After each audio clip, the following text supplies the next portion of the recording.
Good morning future doctors, पुन्हा एकदा स्वागत आहे तुमचं आपल्या डिजिटल पॉडकास्टमध्ये. आज माझ्यासोबत रोहित आहे, ज्याने की नीट 2025 मध्ये टॉप केलेला आहे. जाणून घेऊया त्याची जर्नी.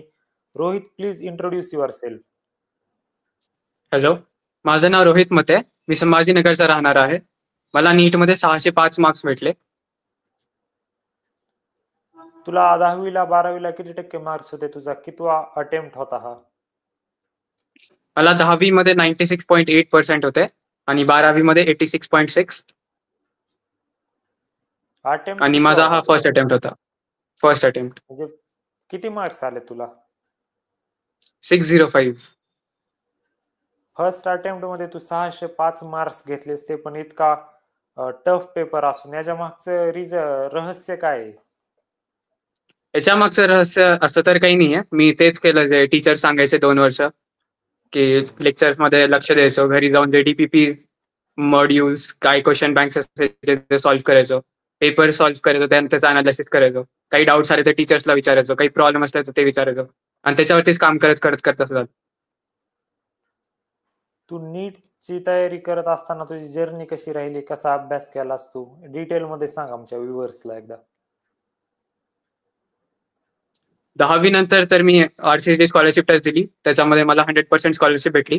मग मी अजून 2-3 कोचिंग्स बघितल्या, पण मला आरसीसी जास्त पॉझिटिव्ह रिव्ह्यू झाले. मग मी आरसीसी जॉईन केलं. मग 2 वर्ष तिकडे. मग 11वी मध्ये जेव्हा क्लासेस सुरू झाले तेव्हा सगळे टीचर्स वगैरे सगळे चांगले भेटले, सगळं एन्व्हायरमेंट चांगलं होतं, 2-3 चांगले फ्रेंड्स भेटले अभ्यास करणारे. आणि मग हळूहळू मग अभ्यासमध्ये मन लागत गेलं आणि मग कळालंच नाही 2 वर्ष कसे झाले. तसं मला 12वी थोडा हेल्थ इश्यूज झाले होते, मग म्हणून मला 2 महिने अभ्यास नाही करता आला. पण नंतर पण आरसीच्या टीचर्सनी खूप गाईड केलं मला, की कसं सिलेबस कव्हर करायचा, काय काय इरिलेव्हंट टॉपिक्स असतात, कधी कधी काही कोचिंग्समध्ये ते एक्स्ट्रा म्हणून देतात, पण ते करायची गरज नसते. तर मग टीचरनी मला गाईड केलं, की हे हे कर, हे इम्पॉर्टंट आहे, PYQ सॉल्व्ह कर वगैरे. आणि मग 2 वर्ष कसे निघाले कळालंच नाही. संभाजीनगरच्याच ब्रांचला होता का? हो. तर मग तुला असं नीटची तयारी करत असताना कुठला सब्जेक्ट टफ जायचा, अवघड जायचा जरा? मला केमिस्ट्री थोडा टफ जायचा, इनऑर्गॅनिक ऑर्गॅनिक. कशा पद्धतीने त्याच्यावर तू सोल्युशन काढलंस नंतर? तर मग त्यांनी मला सांगितलं, की म्हणजे मला प्रॉब्लेम येतोय, म्हणजे मी सब्जेक्टला नीट समजून नाही घेते, नाही तर मी त्याला सब्जेक्ट बघतोय. तर त्यांनी मला त्याच्यात इंटरेस्ट घ्यायला सांगितलं.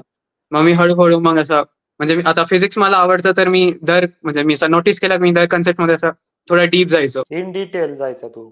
हा, इन डिटेल जायचो. तर तसं मी केमिस्ट्रीमध्ये जात नव्हतो. मी त्याला फक्त असं, म्हणजे फक्त लेक्चर्स बघायचे आणि क्वेश्चन सॉल्व्ह होते ना, नीटमध्ये माझा क्वेश्चन सॉल्व्ह होता पाहिजे, हाच गोल होता माझा. पण मी नंतर केमिस्ट्रीमध्ये पण इंटरेस्ट घ्यायला लागलो. मग मला त्याच्यात पण थोडा इंटरेस्ट यायला लागला आणि मग तसंच चांगलं होत गेलं. टेस्ट सिरीज मध्ये काय स्कोर यायचा तुला? माझा टेस्ट सिरीजमध्ये 11th मध्ये तर असा 670-680 राहायचा ॲव्हरेज. आणि मग 12th मध्ये थोडा माझ्या हेल्थ इश्यूजमुळे थोडा ड्रॉप झाला 600च्या आसपास. आणि नंतर मग वापस मी थोडं वाढवत 630, 640, 650 करत करत फायनली माझा अबाउट 690च्या आसपास ॲव्हरेज राहायचं. 680, 690. काय तुला 12th मध्ये काय हेल्थ इश्यू आलता? मला केराटोकोनस झाला होता. माझं कॉर्नियामध्ये थोडं वीकनेस आला होता. तर त्याच्यासाठी मला 2 ऑपरेशन करावं लागले, राईट आणि लेफ्ट साठी. तर त्याच्यात माझे अबाउट 2 महिने गेले होते. बापरे, मग 2 महिने ते कसं कव्हर केलं तू नंतर? मी तेच टीचर्सला भेटलो, की काय कसं करू वगैरे. त्यांनी मला सांगितलं, की त्याला थोडासा आता वेगळा टाइम द्यावा लागेल. आणि त्यांनी हे पण सांगितलं, की मी हे लास्टला ॲज एक्सक्यूज नाही वापरू शकत, की माझं ऑपरेशन झालं म्हणून मला मार्क्स कमी आले, नाही तर मी माझं बेस्ट नाही देऊ शकलो. ते म्हणलं, की असं काहीच एक्सक्यूज नाही देऊ शकत, तुझ्याकडे आत्ताच टाइम आहे. तर मग माझी मेहनत वाढवली, थोडा जास्त टाइम अभ्यास करायला लागलो. Yes, definitely. तुझा डेली रुटीन काय असायचा संभाजीनगरमध्ये असताना? मी सकाळी तर माझ्याकडून अभ्यास नाही व्हायचा, तर सकाळी मी थोडं 6 वाजता उठून लगेच कोचिंगला जायचो. आणि मग घरी आल्यावर थोडा रेस्ट घ्यायचो. 2 वाजतापर्यंत कोचिंग राहायची. मग अबाउट 2-3 तास रेस्ट करून मग समजा 4-5 वाजून मग जोपर्यंत मग मी टू डू लिस्ट बनवायचो, की मला आज काय काय बनवायचं, काय काय करायचंय, मॉड्यूलचे किती क्वेश्चन सॉल्व्ह करायचे, रिव्हिजन करायची आहे, कोणता नवा चॅप्टर येत असेल टेस्टमध्ये त्याची रिव्हिजन करायची आहे. मग मी ते सगळं लिहून ठेवायचो आणि मग ते जोपर्यंत होत नाही ते करत राहायचो. मग त्याला 11 वाजले, 12 वाजले, 1 वाजला, 2 वाजला. तर तुला शेड्यूल असं तर नव्हता टार्गेट काही, सेट पण करायचा का? हा. असं फिक्स शेड्यूल नव्हता का तुझा? काय डेली उठायचं, ते नाही, करायचं वगैरे? म्हणजे जोपर्यंत माझं सगळं करंट कव्हर होत आहे आणि मला काही वेगळा कोणत्या सब्जेक्टमध्ये जास्त प्रॉब्लेम येत आहे, तर म्हणजे मला कधी गरज नाही वाटली की असं काही स्ट्रिक्ट शेड्यूल बनवायची. तू फिजिक्स, केमिस्ट्री, बायोलॉजीला असा काही स्पेसिफिक टाइम द्यायचा का की 2 तास हे करायचं, 3 तास असं करायचं वगैरे? नाही, मी असं आमचे आता 6 ते 7 लेक्चर सुरू असायचे. तर त्याच्यात नेहमी असं 1 नाही तर 2 टॉपिक्स राहायचे. समजा फिजिक्समध्ये एखादा टॉपिक हार्ड असू शकतो, केमिस्ट्रीमध्ये नाहीतर कधी-कधी केमिस्ट्री आणि बायोमध्ये हार्ड टॉपिक्स असू शकतात. तर त्याच्या हिसाबचे मग मी ते नॉर्मल म्हणजे ऑटोमॅटिकली ते जे हार्ड आहे मी त्याला जास्त टाईम द्यायचो. तर मी असं सब्जेक्ट वाईज कधी डिव्हाईड नाही केलं. तू कुठले एक्सटर्नल बुक्स यूज केलते का फक्त आरसीसी बुकलेट आणि आरसीसी टेस्ट सिरीज? मोस्टली मी आरसीसीचे बुकलेट आणि टेस्ट सिरीज वापरायचो. नंतर लास्टला मी थोडं एक्स्ट्रा प्रॅक्टिससाठी फिजिक्समध्ये डीसी पांडे वापरली होती बस. मी स्वतःला सांगायचो की आता हे 2च वर्ष आहे, नंतर मी एक्सक्यूज नाही देऊ शकत आणि आत्ताच्या एन्जॉयमेंटमुळे मला नंतर डिसअपॉइंटमेंट नव्हती करून घ्यायची. तर मी स्वतःला सांगायचो की नाही, आता हे काय चुकीचं आहे, काय बरोबर आहे, मला आता काय करणं माझं कर्म आहे. तर मी तेच करायचो. Yes, definitely.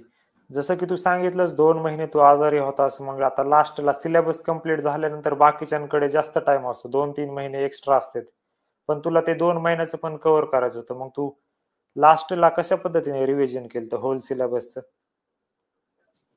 मला तसं म्हणजे फिजिक्समध्ये तर मला रिव्हिजन थोडी कमीच करावी लागायची. फक्त केमिस्ट्री आणि बायोमध्येच मला जास्त रिव्हिजन करावी लागायची. तर मग मी टाईम वेगळा काढला होता त्यासाठी की जे माझे बॅकलॉग्स आहे त्याला मी वेगळा टाईम दिला होता लास्टला. तू टेस्ट पेपर संडेला झाल्यानंतर अनालायसिस कसं करायचं त्याचं? सेम डे अनालिसिस करायचो की कोणते क्वेश्चन्स माझे चुकले ते बघायचो आधी, का चुकले. मी मिस्टेक बुक पण बनवली होती एक. ज्याच्यामध्ये मी फक्त कन्सेप्ट नोट डाऊन करायचो की कोणता कन्सेप्ट माझा चुकला आणि कधी-कधी काही क्वेश्चन्स असायचे त्याच्यामध्ये मी शुअर नाही असायचो. तर ते पण एकदा नोट्समध्ये बघून घ्यायचो. बस. तुझ्या पॅरेंट्सचा रोल कशा पद्धतीने राहिलेला आहे तुझी नीटची तयारी करत असताना? माझ्या पॅरेंट्सचा खूप मोठा रोल होता. माझी आई स्पेशली, मी इकडे हॉस्टेलमध्ये नव्हतो, घरीच राहत होतो. तर माझी आई मला टाईमवरती उठवायची. स्पेशली मला मेंटल सपोर्ट द्यायची, इमोशनल सपोर्ट. जेव्हा पेपरमध्ये थोडे कमी आले तर मला तीच समजवायची की काही नाही होत तुझ्याकडं, पुढच्या वेळेस करायला अपॉर्च्युनिटी आहे, खचून नको जाऊ वगैरे. स्पेशली लास्टला जेव्हा नीटच्या 1 महिन्या आधी खूप जास्त दडपण असतं की अरे पेपर येतोय, माझ्याकडून काही चुका झाला तर, हे झालं तर, ते झालं तर. तर आईच मला कूल डाऊन करायची. एखाद्या विद्यार्थ्याला नीट 2026 मध्ये 600 प्लस मार्क्स घ्यायचे, तर त्याच्यासाठी तू काय मेसेज देशील त्या विद्यार्थ्यासाठी? 600 प्लस घ्यायचे असतील तर ब्लाइंडली टीचरला फॉलो करा. त्याच्यामध्ये तुम्ही होणच जाशाल 600 प्लस. एकच ऍडवाइस द्यायची का तुला ही? हा, म्हणजे टीचर्सच ऍडवाइस देतात वर्षभर की PYQs वरती जास्त लक्ष द्या, नोट्स रिवाइज करा, शॉर्ट नोट्स बनवा आणि पेपर अटेम्प्टिंग स्ट्रॅटेजी सांगता. आणि मग ते जर तुम्हाला काही डाऊट असेल तुम्ही वापस टीचर्सवर डिस्कस करू शकता की मला हा प्रॉब्लेम येतोय, मला टाइम मॅनेजमेंट जमत नाहीये. तर टीचर तुम्हाला सांगते की काय करायला पाहिजे. तर त्याच्याने तुमचे सगळे प्रॉब्लेम, ऑलमोस्ट सगळे प्रॉब्लेम सॉल्व्ह होऊन जातील. Yes, definitely. तर आरसीसी छत्रपती संभाजीनगरच्या ब्रांचने तुझ्या लाईफमध्ये कशा पद्धतीने तुला हेल्प केली नीट क्रॅक करण्यामध्ये? आता 10वी नंतर तर खूप कन्फ्युजन होतं कुठे लावायचं. तर नंतर मला थोडे पॉझिटिव्ह रिव्ह्यूज आले म्हणून मी इकडेच संभाजीनगरला लावलं माझ्या घराजवळ. आणि इकडची टीचिंग टीम एकदम चांगली होती. मला म्हणजे बिलकुल कंप्लेंट्स नाहीये. मॅनेजमेंट खूप चांगली होती. दर संडेला पेपर व्हायचे. DPV टाईमवरती भेटायच्या मला. म्हणजे मला कळायचं मग की कोणते कन्सेप्ट्स माझे वीक राहिले, कोणते स्ट्रॉंग राहिले. DSP म्हणजे ते डाऊट सेशन्स नेहमी अवेलेबल असायचे. चांगले म्हणजे टीचर्सला विचारायला तर डाऊट्स पण जास्त नाही राहायचे. तर काही प्रॉब्लेमच नव्हता. तुला काय वाटतंय आरसीसी मध्ये संभाजीनगर मध्ये असं सिलेबस पळवतेत का कन्सेप्ट क्लिअर करून शिकवतेत? एकदम कन्सेप्ट क्लिअर करून एकदम हळू-हळू शिकवतात आणि 6 लेक्चर्स असल्यामुळे त्यांना पळवायची कधी गरजच नाही वाटत. बाकीचं आता कोचिंगमध्ये कसं 3-4 तास लेक्चर्स असतात आणि लास्ट पर्यंत म्हणजे आधी ते हळू शिकवतात. नंतर सिलेबसचा लोड आल्यावर खूप पळवतात. पण कोचिंगमध्ये आरसीसीमध्ये तसं कधीच नाही झालं. एकदम लास्ट पर्यंत म्हणजे स्टार्टिंगला जी स्पीड होती, ऑलमोस्ट ती स्पीड लास्टला पण होती. Yes, definitely. तुला अदर कोचिंग्स पण होत्या संभाजीनगरमध्ये, तर तू आरसीसी ला का निवडला आणि अदर मध्ये आणि त्याच्यामध्ये तुला काय डिफरन्स वाटतोय? मी म्हणजे माझ्या फ्रेंड्सलाच विचारलं, माझ्या सिनियर्सला कसं शिकवता वगैरे. तर मोस्टली सगळ्या कोचिंग्समध्ये एकतर म्हणजे स्पेसिफिक ग्रुप ऑफ स्टुडंट्सला खूप जास्त फोकस द्यायचे.